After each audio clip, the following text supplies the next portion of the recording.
ഇത് ഞാൻ എഴുതിയ കഥയാണ്. 25 വർഷത്തെ പഴക്കമുണ്ട് ഈ കഥയ്ക്ക്. വർഷം 2000. Changanassery university centre of teacher എഡ്യൂക്കേഷനിൽ B.Ed വിദ്യാർത്ഥിനിയായിരിക്കെ കോളേജ് തലത്തിൽ നടന്ന കലാമേളയിൽ കഥാരചനാ മത്സരത്തിൽ എനിക്ക് 1ാം സമ്മാനം നേടിത്തന്ന കഥ ഞാൻ അവതരിപ്പിക്കുകയാണ് 25 വർഷങ്ങൾക്ക് ഇപ്പുറം. നഷ്ടസ്വപ്നങ്ങൾ. നെറ്റിയിലെ വിയർപ്പുമണികൾ തുടച്ചുമാറ്റി ഒരു മൊന്ത വെള്ളം വരണ്ട തൊണ്ടയിലേക്ക് ആർത്തിയോടെ ഒഴിച്ചപ്പോൾ ശരീരത്തിൽ മുഴുവൻ ഒരു തണുപ്പ് അരിച്ചിറങ്ങുകയായിരുന്നു. മീനുവിന് ഇന്ന് 18 വയസ്സ് പൂർത്തിയാകുന്നു. ദരിദ്രയാണെങ്കിലും സുന്ദരിയാണവൾ. എന്റെ സ്വപ്നങ്ങളുടെ ഏക അവകാശി. ഒരുപാട് സ്വപ്നങ്ങൾ കാണേണ്ട ഈ പ്രായത്തിൽ ഒരുപാട് ഭാരം ചുമക്കാൻ വിധിക്കപ്പെട്ടവൾ. മോൾക്ക് എന്താണിന്ന് അച്ഛൻ തരേണ്ടത് എന്ന് രാവിലെ ചോദിച്ചപ്പോൾ പാവം അവൾ കൃഷ്ണേട്ടന്റെ കടയിലെ നല്ല മൊരിഞ്ഞ 2 നെയ്യപ്പം മതി എന്ന് പറഞ്ഞു. പാറമടയിൽ രാപ്പകലോളം കഷ്ടപ്പെട്ടാൽ തന്റെ അച്ഛന് എന്ത് കിട്ടുമെന്ന് അവൾക്ക് നന്നായി അറിയാം. അതുകൊണ്ട് തന്നെ അവൾക്ക് സ്വപ്നങ്ങളില്ല. പക്ഷേ നിറമുള്ള വസ്ത്രങ്ങളെക്കാൾ തിളക്കമുള്ള പുഞ്ചിരി ആ മുഖത്ത് എപ്പോഴും മായാതെ നിൽക്കും. പൊതിച്ചോറുരുട്ടി ചമ്മന്തിയും കൂട്ടി തിന്നെണീറ്റപ്പോഴേക്കും കൂട്ടുപണിക്കാരും തയ്യാറായിരുന്നു. സ്വസ്ഥതയുടെ നിമിഷങ്ങൾ ഇവിടെ കിട്ടില്ല. വെടിപൊട്ടിച്ച് അടർന്നു വീഴുന്ന പാറക്കഷ്ണങ്ങൾ തല്ലിക്കൂട്ടി നിരപ്പാക്കണം. എങ്ങും എപ്പോഴും ശബ്ദം മാത്രം. അതിനിടയ്ക്ക് മനസ്സ് മിനിക്കുട്ടിയിലേക്ക് മടങ്ങിയതിൽ അത്ഭുതം തോന്നി. വൈകിട്ട് അബ്ദുള്ളക്കുട്ടി എണ്ണിത്തന്ന നോട്ടുമായി വീട്ടിലേക്ക് മടങ്ങുമ്പോൾ അബു ചോദിച്ചു, ഇന്ന് നമ്മുടെ കുട്ടിയുടെ പിറന്നാളല്ലേ, എന്ത് സമ്മാനമാ താൻ കൊടുക്കുക? മറുപടി ഒരു പുഞ്ചിരിയിൽ ഒതുക്കിയപ്പോൾ നിറഞ്ഞുപോയത് മനസ്സാണ്. പാവം ഭാനു. അവൾക്ക് മിനിയെ മിടുക്കത്തെയായി വളർത്തിയെടുക്കാൻ എന്തൊരു മോഹമായിരുന്നു. പക്ഷേ മിനിക്ക് അവളുടെ അമ്മയുടെ രൂപം 6ാം വയസ്സുവരെ കണ്ട നേരിയ ഓർമ്മ മാത്രം. ആ ദിവസം ഇന്നും മനസ്സിൽ മായാത്ത ഒരു നടുക്കമായി അവശേഷിക്കുന്നു. പാറമടയിൽ നിൽക്കുമ്പോൾ ശക്തമായ കാറ്റായിരുന്നു. എല്ലാവരും ഒരു ടെന്റിൽ മാറി നിന്നു.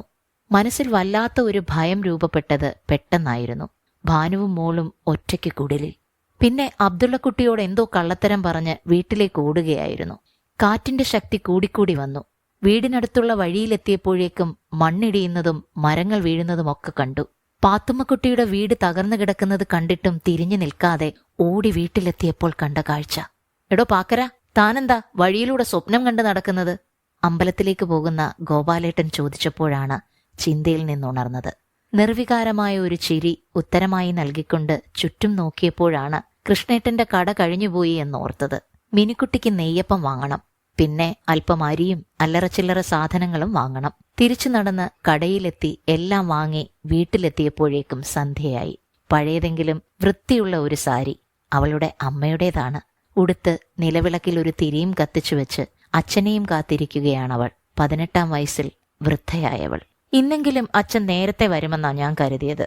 നാളത്തേക്ക് ഒരു സാധനവും ഇല്ല. എന്താ സഞ്ചിയില്? എല്ലാം കൂടി വാങ്ങിച്ച് കാശ് കളഞ്ഞോ? അച്ഛന് വെള്ളം ചൂടാക്കി വെച്ചിട്ടുണ്ട്, കുളിച്ചു വന്ന ഭക്ഷണം കഴിക്കാം.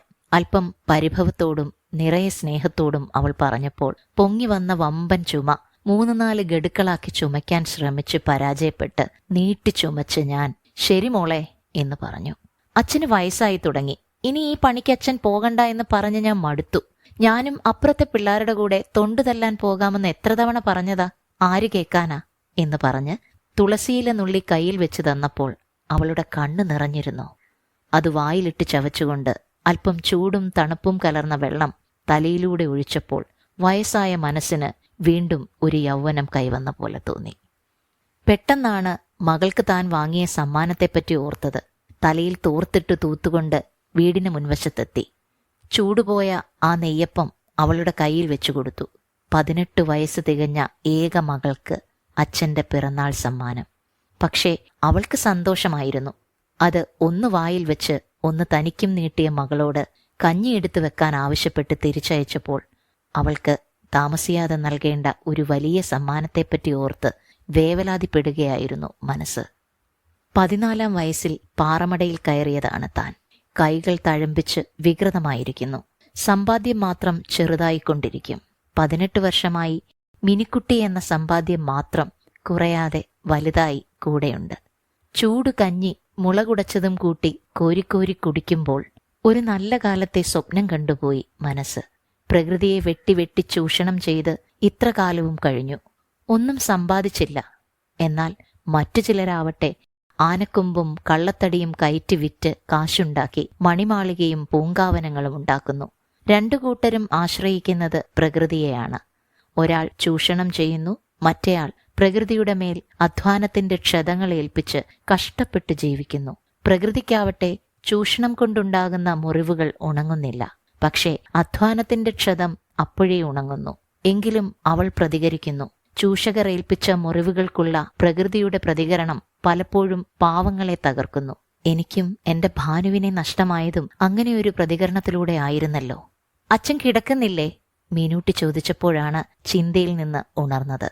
കതകടച്ചു വന്ന് പായ വിരിച്ച് നീണ്ടു നിവർന്ന് കിടക്കുമ്പോൾ മനസ്സിൽ പ്രതീക്ഷകൾ പൂക്കുകയായിരുന്നു. തന്റെ മകളെ സംതൃപ്തിയുടെ പുളകമണിയിക്കാൻ വരുന്ന ഒരു ദേവകുമാരനും അവന്റെ തണലിൽ വീണ്ടും യൗവനം തിരിച്ചു കിട്ടിയ തന്റെ മകളും ഉള്ളിൽ പൊട്ടിച്ചിരിക്കവേ പെട്ടെന്ന് പുലരി വന്നു. വീണ്ടും യാന്ത്രികതയുടെ മായിക ലോകത്തേക്ക് ഞാൻ ചാടിയിറങ്ങി. പക്ഷെ ചുറ്റിലും സംഗീതമല്ല, രൂക്ഷമായ ശബ്ദം മാത്രം. പാറച്ചീളുകൾ ചിതറിത്തെറിക്കുന്നു. വെടിയുടെ നിലയ്ക്കാത്ത ശബ്ദം. ഇനിയൊരു സ്വപ്നം കാണാൻ അടുത്ത നിദ്രയ്ക്ക് വേണ്ടി കൊതിച്ചുകൊണ്ട് ഭാരമേറിയ കൂടം എടുത്തു പൊക്കി ഒരു വലിയ പാറയുടെ മേൽ അടിച്ചപ്പോൾ എനിക്കെന്തു വികാരമായിരുന്നു? സ്വയം വെറുപ്പോ അതോ ഒരുതരം സംതൃപ്തിയോ?